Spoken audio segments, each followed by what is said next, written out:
Era uma noite comum até que algo inimaginável aconteceu. Uma transmissão tomou conta da rádio com uma notícia assustadora. Uma invasão alienígena estava acontecendo. Wait a minute, something's happening. Humped shape is rising out of the pit. Oh, Lord, they're turning into flames. Now the whole field's caught up by the wood. O pânico se espalhou rapidamente, as ruas ficaram lotadas de pessoas correndo em desespero, carros bateram, havia gritos por todos os lados, o cenário de caos tomou conta da cidade e a população acreditava que o fim do mundo havia chegado. Parece até roteiro de filme, né? Mas essa história aconteceu de verdade. Então vem comigo e vamos juntos descobrir essa história sinistra.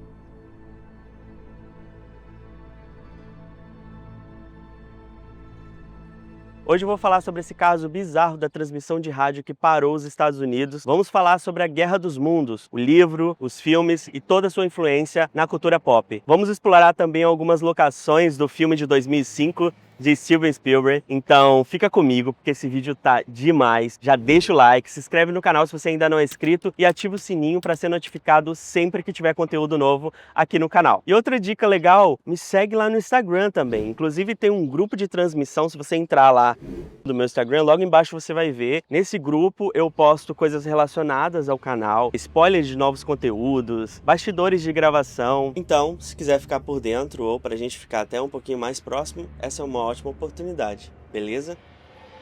Those creatures know what that means, what anything means.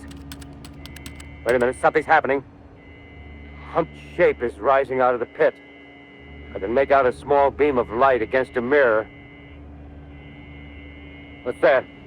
There's a jet of flame springing from the mirror and it leaps right at the advancing men. It strikes them head on. Oh, Lord, they're turning into flames. Now the whole field's caught up by the woods, the barns, the gas tanks for the automobiles spreading everywhere. Coming this way now, about 20 yards to my right.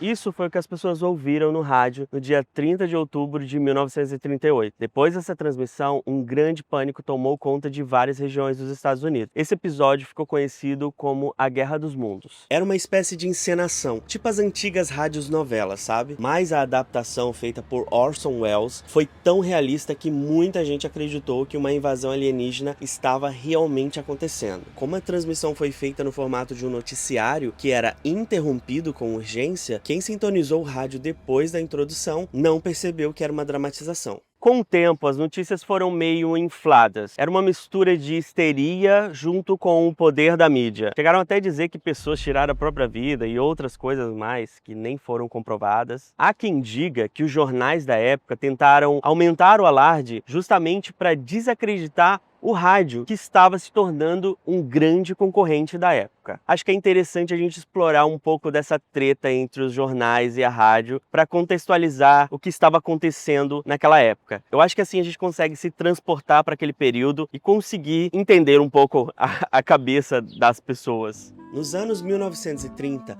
o rádio era grande novidade em termos de comunicação de massa. Pela primeira vez, as pessoas podiam ouvir notícias, músicas e entretenimento ao vivo, dentro de casa, algo revolucionário. Isso, claro, começou a ameaçar o domínio dos jornais impressos, que até então eram a principal fonte de informação da população. Enquanto os jornais demoravam horas ou até um dia inteiro para chegar com as notícias, o rádio entregava tudo em tempo real, com emoção, trilha sonora e até dramatizações como de A Guerra dos Mundos. Esta história de amor e sofrimento ficou interrompida quando o Dr. Alberto Limontas chegou à suntuosa residência de Graziela Garcia e a encontrou sozinha no jardim à sua espera. Isso fez com que muita gente migrasse para o rádio, especialmente as novas gerações. E adivinha, os donos dos jornais não gostaram nada disso. Agora, olha que bizarro, o rádio era o futuro naquela época e hoje praticamente nem existe mais. Isso me faz refletir sobre várias questões que nós estamos vivendo atualmente, quando profissionais formados perdem espaços de campanhas e publicidade para TikTokers, por exemplo, ou nas questões que estão em pauta dos influencers tomando espaço de atores na TV ou nas passarelas, né, de moda. E claro, a inteligência artificial. Mas é aquilo, gente, quando o futuro chega, a gente não tem outra opção. Ou você se adapta, ou, como diz o ditado, vai morrer na praia. É uma dura realidade. Mas eu acho que isso é um assunto para um outro vídeo. Agora voltando para o caso. Apesar dos jornais terem jogado um pouco mais de lenha na fogueira, sim, um certo caos aconteceu de verdade. Muita gente entrou em pânico, saiu de casa, se escondeu e até cobriu as janelas com panos molhados, achando que era um ataque com gás. As autoridades ficaram sobrecarregadas com ligações de pessoas acreditando que o país estava sendo invadido por alienígenas. É bem legal ressaltar que naquela época a Segunda Guerra Mundial estava prestes a estourar, então o mundo vivia um clima forte de tensão. Isso ajuda a explicar o porquê que as pessoas acreditaram nessa transmissão. A transmissão gerou uma onda de críticas, tanto pela forma como foi conduzida, quanto pela reação do público. Depois do evento, a Comissão Federal de Comunicações e outros órgãos investigaram o caso para entender se houve alguma falha na forma como as informações foram apresentadas. Embora não tenha rolado uma punição formal para Orson Welles ou para a emissora, o episódio abriu um debate importante sobre a responsabilidade das rádios e a confiança do público nos meios de comunicação. Mesmo assim, esse episódio consolidou Orson Welles como um dos grandes nomes da radiodramaturgia e colocou a Guerra dos Mundos no centro das atenções, tanto como obra literária quanto como fenômeno cultural. Ah, e um detalhe importante, essa transmissão histórica aconteceu aqui, diretamente dos estúdios da CBS em Nova York, que inclusive continua até hoje com uma das maiores redes de televisão dos Estados Unidos. Mas essa dramatização do rádio foi, na verdade, uma adaptação de um livro muito famoso. Então vamos explorar a história dessa obra. O livro A Guerra dos Mundos foi escrito por H.G. Wells em 1897 e conta a história de alienígenas inteligentes atacando a Terra com máquinas de guerra. É um cenário apavorante, que mostra como seria o fim do mundo causado por forças extraterrestres. É nessa história que somos apresentados aos tripods, aquelas máquinas gigantes descritas no livro. Eu não sei muito bem como ficou essa tradução no Brasil, tá, gente? Mas aqui eu vou chamar de tripods, ok? E aqui já vai a primeira curiosidade. A versão mais conhecida da obra recebeu ilustrações icônicas. E adivinha por quem? Um brasileiro. Henrique Alves Correia era fascinado por temas de ficção científica, especialmente pelas obras de Wells. Depois de se mudar para a Bélgica, ele começou por conta própria a ilustrar A Guerra dos Mundos, criando cerca de 30 ilustrações sombrias e impactantes, bem diferentes das versões mais limpas que existiam na época. Em 1903, sem nunca ter sido contratado, Henrique viajou até a Inglaterra com seus desenhos na mão para tentar mostrar o trabalho diretamente para Wells. E a ousadia deu certo. Wells ficou impressionado com o estilo sombrio e dramático das ilustrações que combinavam perfeitamente com o clima da obra. E aí veio o reconhecimento. Em 1906, a obra ganhou uma versão de luxo em francês chamada La Guerre des Mondes. La Guerre des Mondes. Mexe com o meu francês. Essa versão foi oficialmente ilustrada por Henrique Alves Correia e é a versão mais cultuada entre os colecionadores até hoje. Em 1953, A Guerra dos Mundos ganhou sua própria adaptação para o cinema. Foi uma das primeiras vezes que Hollywood levou uma invasão alienígena às telonas, com tantos efeitos especiais e uma abordagem mais moderna da história de Wells. O filme foi um sucesso de público e crítica, levou o Oscar de melhores efeitos visuais. Até hoje ele é considerado um dos pilares da ficção científica no cinema, o que ajudou a moldar vários outros filmes do gênero que vieram depois. Vale dizer que o próprio H.G. Wells não chegou a ver essa versão, porque ele faleceu em 1946, mas com certeza a obra dele continua impactando gerações por muito tempo. This could be the beginning of the end for the human race. For what men first thought were meteors or the often ridiculed flying saucers. Chegamos então em 2005, a versão dirigida por Steven Spielberg, estrelada por Tom Cruise, uma adaptação mais intensa e grandiosa da obra de Wells. Diferente da versão de 1953, que tinha um clima mais clássico sci-fi, a de 2005 traz um tom muito mais sombrio, realista e apocalíptico, com uma pegada de filme de desastre misturada com terror psicológico. Spielberg fez questão de mostrar a invasão alienígena pela perspectiva de pessoas comuns, como se fosse um ataque terrorista repentino, o que deixou tudo ainda mais assustador. Os efeitos visuais e a trilha sonora, tipo assim, são de cair o queixo. O som dos tripods é tão icônico, tipo, sabe, arrepia até hoje. É sinistro. Esse som foi produzido por um instrumento de sopro chamado didgeridoo, usado há milhares de anos pelos aborígenes australianos em seus rituais.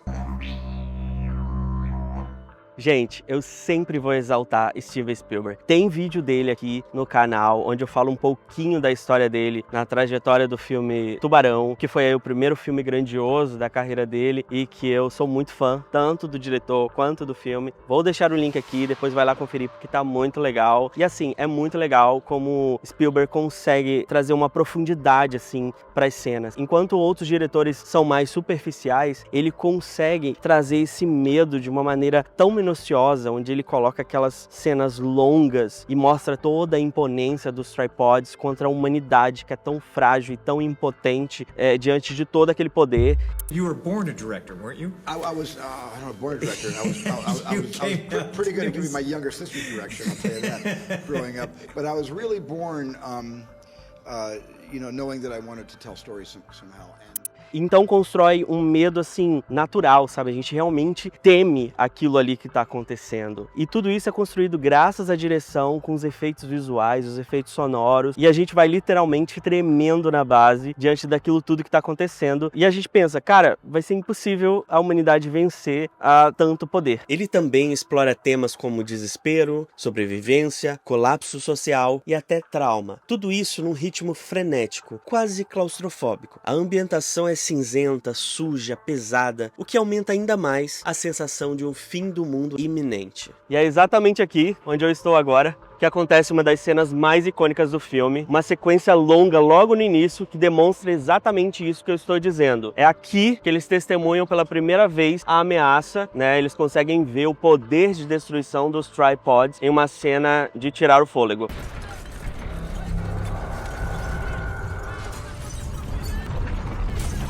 Eu vou andar um pouquinho mais ali na frente, que eu consigo pegar o ângulo exato onde aparece essa cena icônica. Ó, exatamente aqui, desse ângulo, dá pra ver. A diferença é que a rua estava toda fechada e aí o Tom Cruise para bem no meio dela, do jeito que eu tô passando aqui agora. Só que eu não posso parar, porque eu só estou atravessando. Mais de 1000 pessoas participaram da produção na época, gente. Eu não tenho informações relacionadas ao cachê, mas pelo que eu pesquisei, girava em torno de $179 ou mais as diárias naquela época. E com certeza, alguns brasileiros devem ter participado também, né? Mas calma, gente. Deixa eu localizar vocês, né? Eu tô em Newark, a cidade dos brasileiros nos Estados Unidos. Fica no estado de New Jersey, mas é bem pertinho de Nova York. Tem trens que levam cerca de 20 a 25 minutos até aqui. A estimativa é que cerca de 30.000 brasileiros vivam na cidade, o que coloca essa região em primeiro lugar com a maior concentração de brasileiros nos Estados Unidos. Pessoal, agora eu já estou em outra região. Esse lugar aqui se chama Bayonne, ainda em New Jersey, mas um pouquinho mais longe de Newark. E aqui acontece uma cena icônica logo no começo também. Essa região aqui, ó, esse bairro, é o bairro do Ray, personagem do Tom Cruise. E aqui é a casa dele, que foi usada como locação. Aquela janelinha ali, ó, também aparece durante uma cena.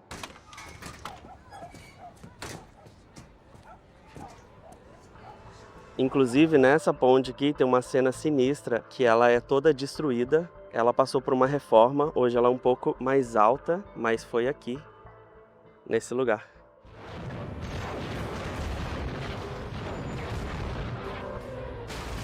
Agora, uma curiosidade interessante é que toda a obra de A Guerra dos Mundos sempre buscaram refletir os medos mais profundos da sociedade de cada época. Eu vou explicar. No caso do livro original, ambientado na Inglaterra vitoriana, o medo era do colonialismo britânico, em uma época em que o país dominava vários povos ao redor do mundo. A ideia central da história seria subverter a lógica do colonialismo. Tipo, e se um povo mais avançado invadisse a Inglaterra, tratando os britânicos assim como eles tratam as suas colônias? A chegada dos marcianos, então, funciona como uma crítica direta ao imperialismo. Isso nunca foi confirmado pelo autor, mas é o que muitos estudiosos acreditam. O primeiro filme de 1953 foi claramente influenciado pelo clima de tensão da Guerra Fria. A ideia era meio que aproximar o público americano daquela ameaça, junto com um medo que já existia da possibilidade de um ataque nuclear. O temor constante de uma destruição em massa pairava pelo mundo naquela época e os alienígenas funcionavam meio como uma metáfora, digamos assim.